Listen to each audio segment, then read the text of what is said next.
If you're new here, let's just check you clicked on a video that you'll enjoy. Are you interested in firearms used by actors in iconic movies? Ever wanted to see these guns up close and personal?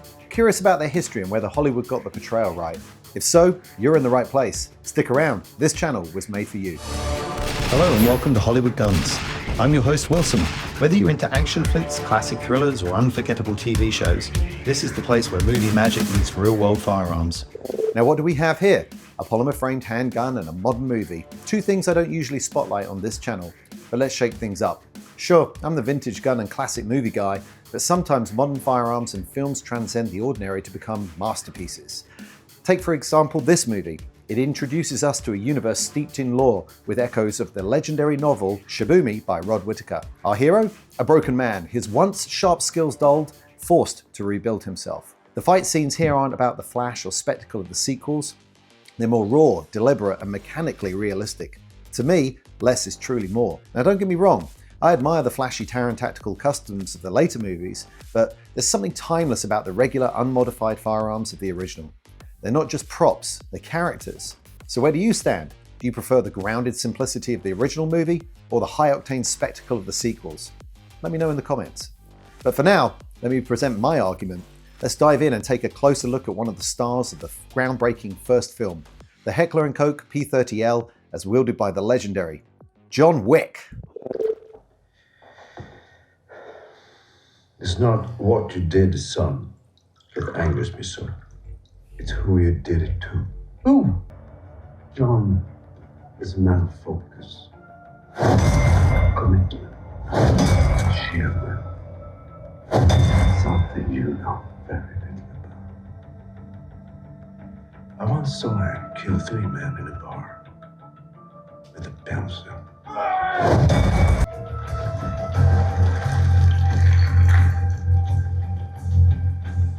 You will do nothing because you can do nothing. So get the fuck out of my sight.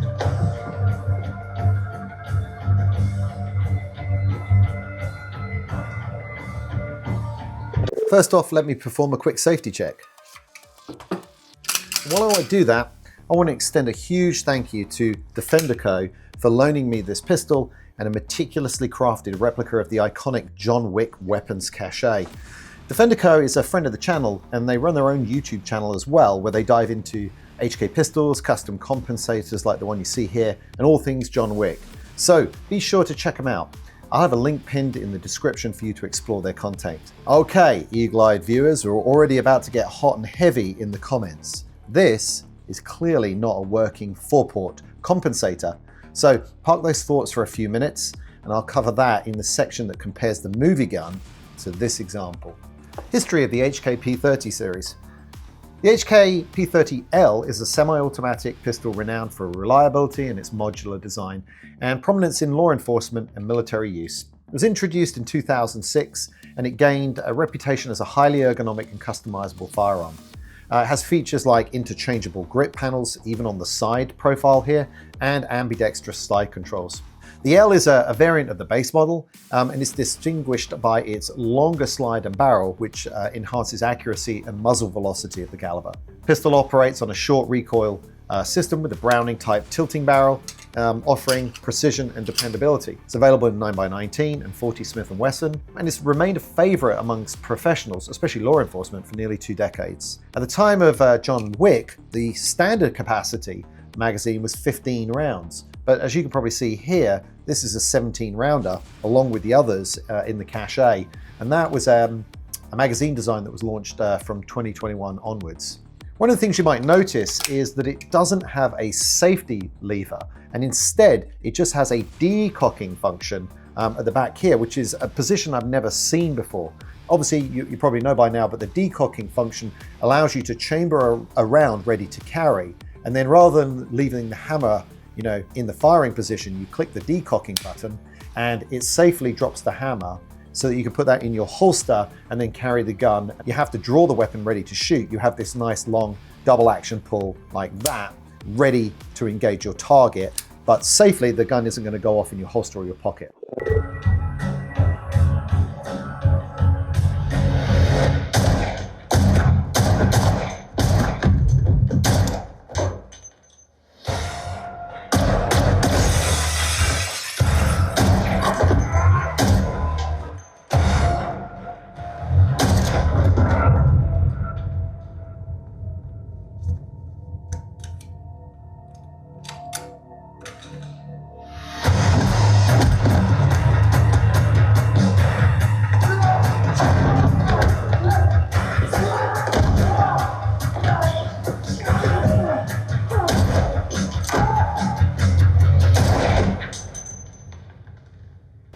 P30 and its variants, including the L version, were adopted by numerous countries and agencies due to their rugged construction and user-friendly design. Germany, the birthplace of the firearm, saw extensive use among the German Federal Customs Administration, the Federal Police, and specialized units like the Commando units KSK and KSM. Other nations also embraced the platform as well, such as Norway, which issued the P30 to its police service, and Switzerland, where it was used by the Swiss border guards and cantonal police forces. In the United States, the P30L V1 was adopted by the Border Patrol Tactical Unit, and that kind of highlights its versatility and performance in a range of operational environments.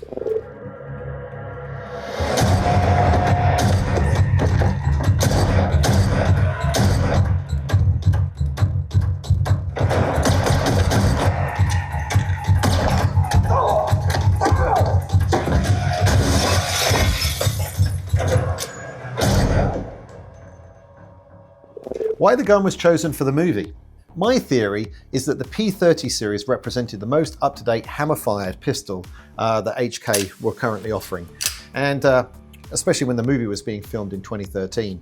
Naturally, a character like John Wick, renowned for his lethal precision and tactical expertise, would carry a firearm reflecting the latest and greatest technology. The fact that HK's brand is synonymous with precision engineering probably helped. While the armorer could have selected the tried and true USP9 series, this was actually 20 years old at that point during filming.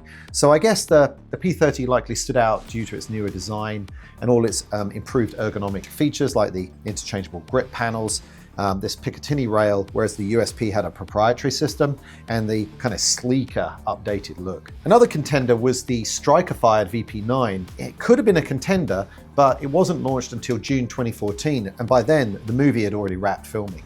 So I think the timing of all this makes the P30 the logical choice for a cutting-edge, hammer-fired pistol that fit both the production timeline and John Wick's personality.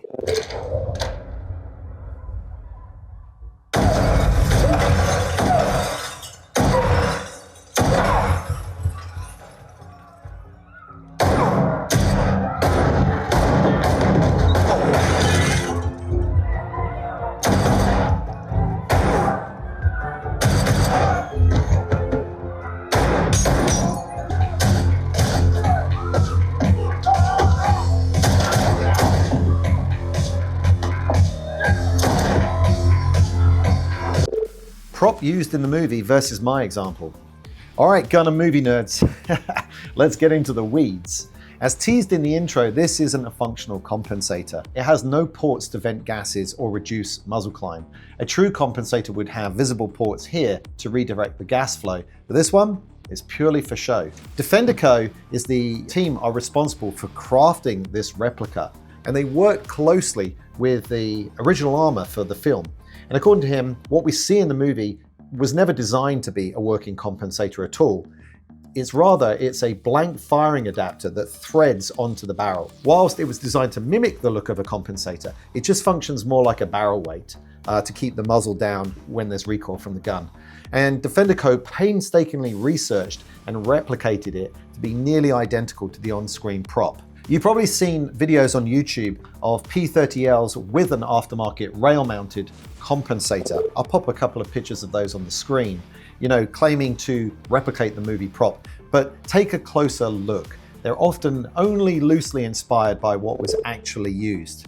This replica, however, is as close as you can get to what Keanu Reeves handled in John Wick. If authenticity is your thing, and it is on this channel, this is the one. Or, if you want some authenticity and some functional capability, here is Defender Co.'s functional 4-ported compensator that was modeled on the same dimensions as the movie prop blank firing adapter. Unfortunately, if you wanted one of these working compensators, Defender Co. only made a limited production run for collectors, and these are all sold out, never to be produced again, I'm afraid.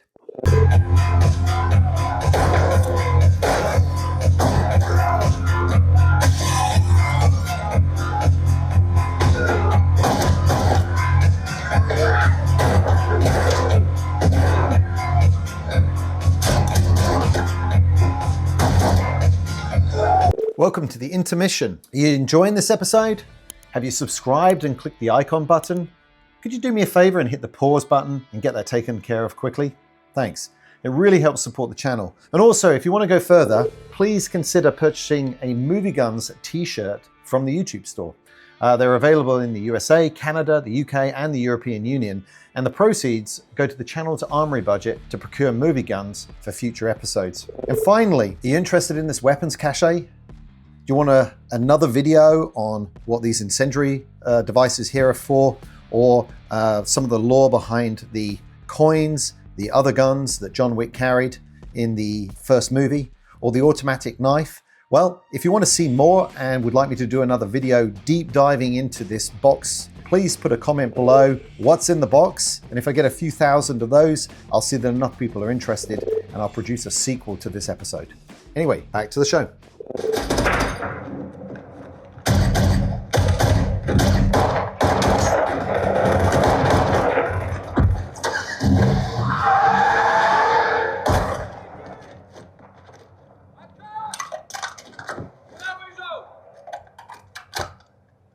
Accuracy of firearm portrayal in the movie versus real life.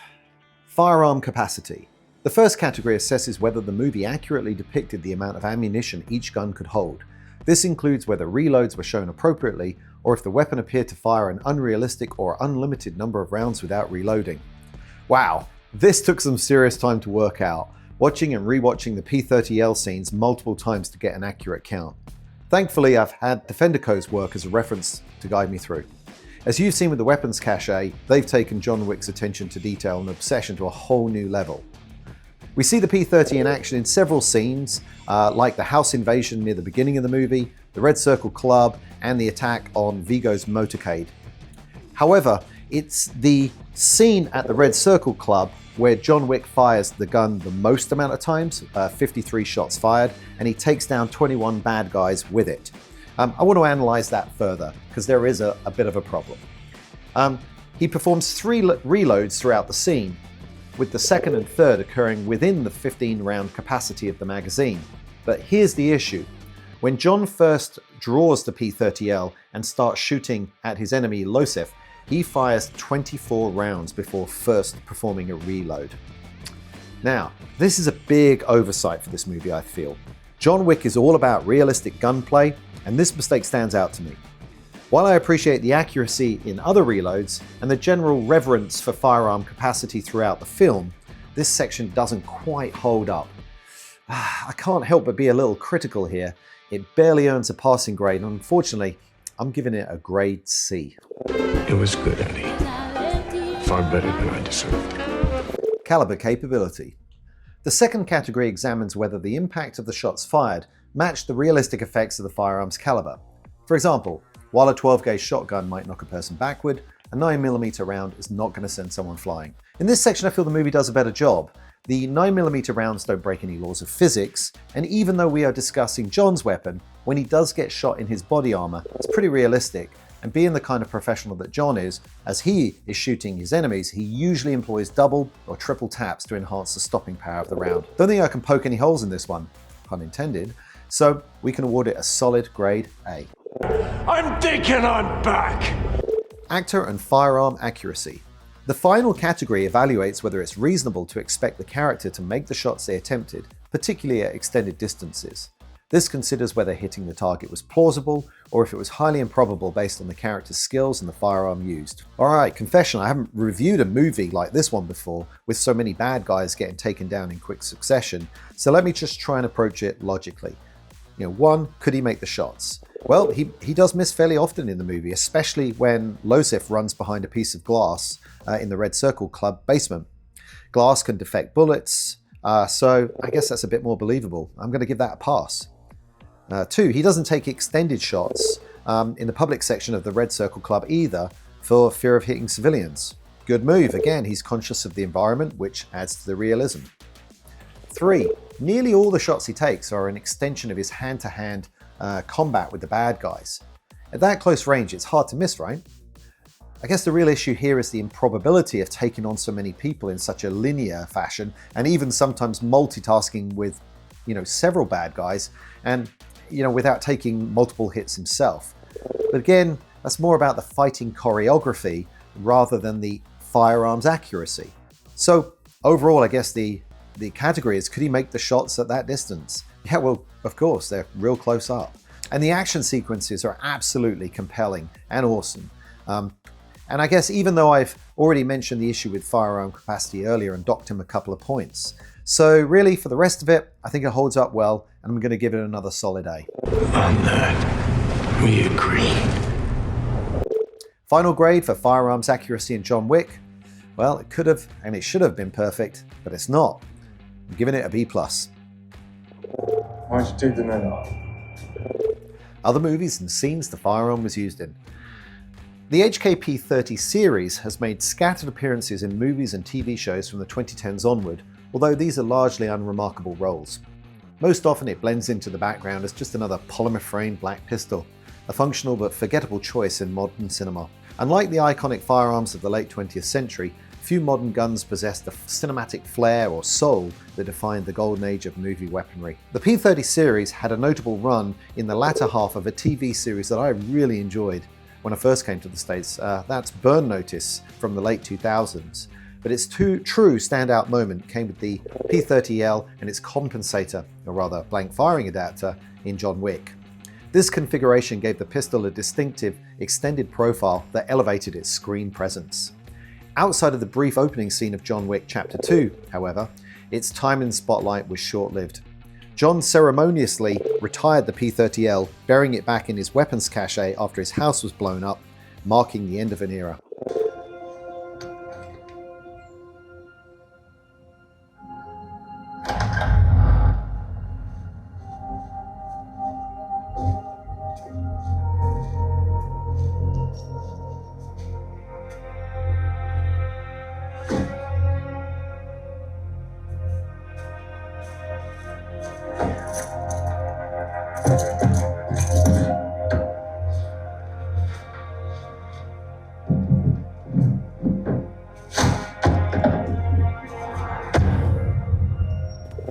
With the P30L's exit, the series moved into the era of Taran Tactical Custom Glocks.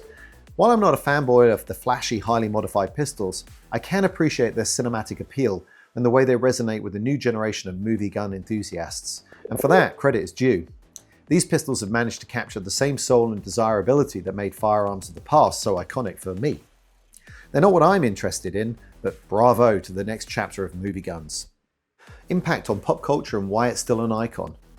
The original John Wick is a cinematic masterpiece, in my opinion, defined by its emotional depth, streamlined narrative, and innovative action. The fight sequences blend gung-fu with tactical realism, setting a new standard for action films that many copied afterwards. The world building subtly hints of a complex assassin underworld without overwhelming the audience. The gunfighting in the original is less is more approach, deliberate, efficient, and grounded. John Wick's movements are precise, each shot and reload serving a purpose, making the combat feel authentic and visceral. In contrast, the sequels focus more on elaborate set pieces, sacrificing the raw, personal intensity of the first film. The P30L, featured prominently in the original film, became a pop cultural icon due to its sleek design and association with John Wick. Its understated realism mirrored the film's approach to gunplay, reinforcing the grounded, tactical style that made John Wick stand out. To this day, the P30L, especially when paired with a compensator, remains a symbol of the film's impact on action cinema. And that's a wrap. Once again, thanks to Defender Co. for providing the John Wick's weapon cache. Don't forget to head over to their channel or comment "What's in the box" if you want me to do a sequel to this episode.